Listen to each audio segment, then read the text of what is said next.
আপনারা নিশ্চয়ই একটা 4 চাকা দিচ্ছেন। একটি মাত্রই তো মেয়ে আপনাদের, এটুকু তো কোনো ব্যাপারই নয়। তা বলছিলাম কি, দেবেনই যখন এসইউভি দেবেন। এত বড় চাকুরে ছেলে আমাদের, বড় গাড়ি না হলে কি আর মান সম্মান থাকে? মেয়ের বাবাকে বেশ জব্দ করা গেছে ভেবে পাত্রের মেসোমশাই মুচকি হাসলেন। কথাটা যেন লুফে নিল পাত্রের বোন।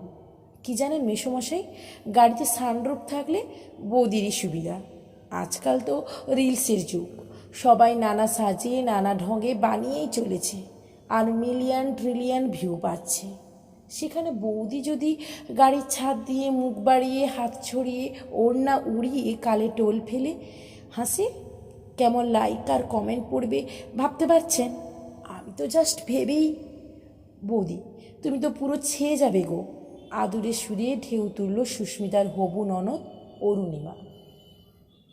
সুস্মিতার বাবা করুণ দৃষ্টিতে মেয়ের দিকে তাকালেন। সে চোখে 1000 ওয়াটের আলো ঝিলমিল করছে। বোধহয় মিলিয়ন ট্রিলিয়ন ভিউজের কথা ভেবেই সুভাষিস একটা দীর্ঘশ্বাস ফেললেন। রিটায়ারমেন্টের একটা টাকাও বোধহয় বাঁচবে না। একেই তো শাড়ি গয়না নমস্কারী হাজারোর বায়নাক্কা। গিন্নি তো বলেই দিয়েছেন নতুন গয়নার সাজে সাজিয়ে মেয়ের বিয়ে হবে। তার গয়নায় হাত দেওয়া চলবে না। শুধু কি তাই, আরও আছে cosmetics, imitation jewellery, electronics, furniture, ধাক্কা তো কম নয়। কি করে যে কী হবে ভগবানই জানে। 30 বছরের পুরনো বউয়ের দিকে তাকালেন শুভাশিস। সুদর্শন জামাইয়ের দিকে মুগ্ধ দৃষ্টিতে তাকিয়ে রয়েছেন। জগৎ সংসারের আর কোনো দিকেই হুঁশ নেই। তার মনে পড়ে গেল সেই অমোঘ ট্যাগলাইন, আপনার গর্ব পড়শির ঈর্ষা। মনে হয় পাড়া প্রতিবেশীকে সুদর্শন জামাই দেখানোর আনন্দেই ভদ্রমহিলা মশগুল হয়ে রয়েছেন। এদিকে শুভাশিসের পকেট ফাটো ফাটো। এমনিতে মেয়ের পছন্দের উপর অগাধ আস্থা ভদ্রমহিলার। একেবারে ভাবছেন না অতগুলো টাকা শুভাশিস পাবেন কোথায়। নিজেদেরও তো একটা ভবিষ্যৎ রয়েছে।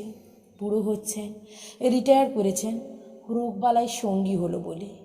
ওই তো একটাই মেয়ে সবেধন নীলমণি। জামাইয়ের এক্ষুনি যা ফর্মা দেখছেন, বোঝা যাচ্ছে সব কিছুতে মেয়েরও সায় রয়েছে।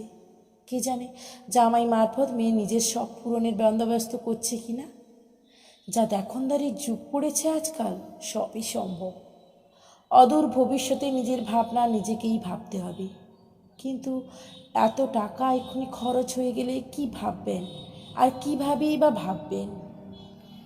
মেয়ের আদরে কথা শেষে আসরে নেমেছেন সুস্মিতার হবু শাশুড়ি মা। চাঁদরেল চেহারার ভদ্রমহিলার গলায় অমন মৃদুস্বরে শুনে সমস্ত হিসেব নিকেশ ভুলে এক দৃষ্টি সেদিকে তাকিয়ে রইলেন শুভাশিস। চেন তো আপনারা দেবেনই, একটিমাত্র জামাই বলে কথা। ওসব বোতাম টোতাম আমাদের লাগবে না, বরং একটা ডিজাইনার রিসলেট দেবেন। বাবুর চওড়া কবজিটা দেখছেন তো, রেগুলার জিমে গিয়ে ওয়েট ট্রেনিং করে। আর রঙটাও আমার পেয়েছে, একেবারে দুধে আলতা। অবশ্য আপনার মেয়েও কম সুন্দরী নয়, তবেই না গুরুদেব বললেন রাজ্যটো। আর আংটি নিয়ে কী বা বলবো, বিয়ের আংটি বলে কথা, সারা জীবন আঙুলে পরে থাকতে হবে। ডায়মন্ড ছাড়া তো আজকাল কেউ পরে টরে না। তা বলে যাতা দোকান থেকে কিনে ফেলবেন না যেন, হীরের ঝলক চোখে লাগে। ব্র্যান্ডের দোকান ছাড়া অমন ঝলমলে দুটি কি আসে?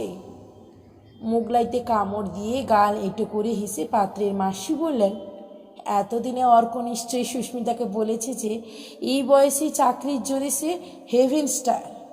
এর মতো পশ কমপ্লেক্সের 10th ফ্লোরে বিরাট বড় সাউথ ফেসিং ফ্ল্যাট কিনে ফেলেছে নিজেদের মতো করে ছড়িয়ে ছিটিয়ে থাকার জন্য। ওটাকে যথাযথভাবে সাজিয়ে দেওয়ার দায়িত্ব কিন্তু আপনার। অমন ঝকঝকে ফ্ল্যাট অনলি সেগুন ছাড়া কি মানায়? বহুদিন আগে অনলি ভিমল শুনেছিলেন, আজ ছেলের মাসির মুখে অনলি সেগুন শুনে সুভাশিসের কপাল ঘেমে উঠল। গয়না শাড়ি গাড়ি ফার্নিচারে 50 লাখ ফুট। লোক খাওয়াতে না ধার করতে হয়। হবু জামাইয়ের দিকে গিন্নিকে মুগ্ধ দৃষ্টিতে তাকিয়ে থাকতে দেখে মনে মনে দাঁত কিড়মিড় করলেন। বিয়েটা হওয়ার পর যখন কৌপিন পরে রাস্তায় বসতে হবে, তখন দেখব এত মুগ্ধতা থাকে কোথায়। পাত্রের বাবার দিকে তাকালেন শুভাশিস। আপনি দেখছি তখন থেকে চুপ করে আছেন, আপনার কিছু বলার নেই? আপনারও নিশ্চয়ই কিছু ভাবনা চিন্তা আছে, একমাত্র ছেলের বিয়ে বলে কথা। বিমর্ষ মুখে মাথা নাড়লেন বিকাশবাবু।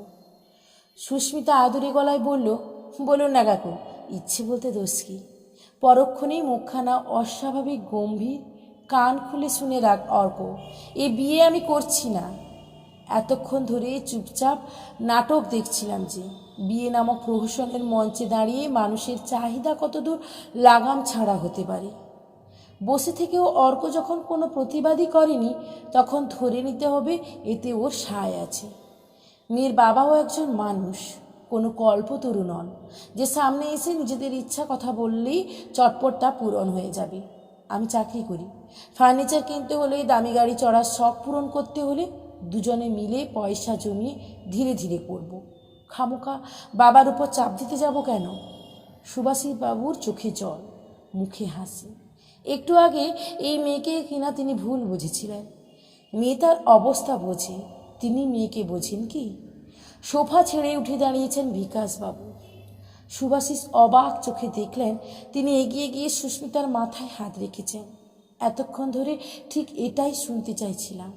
মেয়েরা যত তাড়াতাড়ি বুঝবে যে তারা অবলা নয়, সমাজে তাদেরও যথেষ্ট অবদান আছে, তত তাড়াতাড়ি এই জঘন্য প্রথা সমাজের বুক থেকে নির্মূল হবে। তুমি তুমি আমাদের অপমান করছো। গনগনে রাগে লালচে হয়ে উঠেছে সুস্মিতার হবু শাশুড়ির মুখ। একজন মেয়ে হয়ে আরেক মেয়ের বাবার কাছে পণ চাইছ, যেখানে তিনি নিজের সর্বশ্রেষ্ঠ সম্পদটাই ভালোবেসে তোমার হাতে তুলে দিতে মনস্থ করেছেন। একটু ভেবে দেখো তো, স্নেহের দানে মেটেরিয়ালিস্টিক কথাবার্তা বলে পার্থিব সম্পদ চেয়ে অপমানটা তুমি নিজেই নিজেকে করছো কিনা?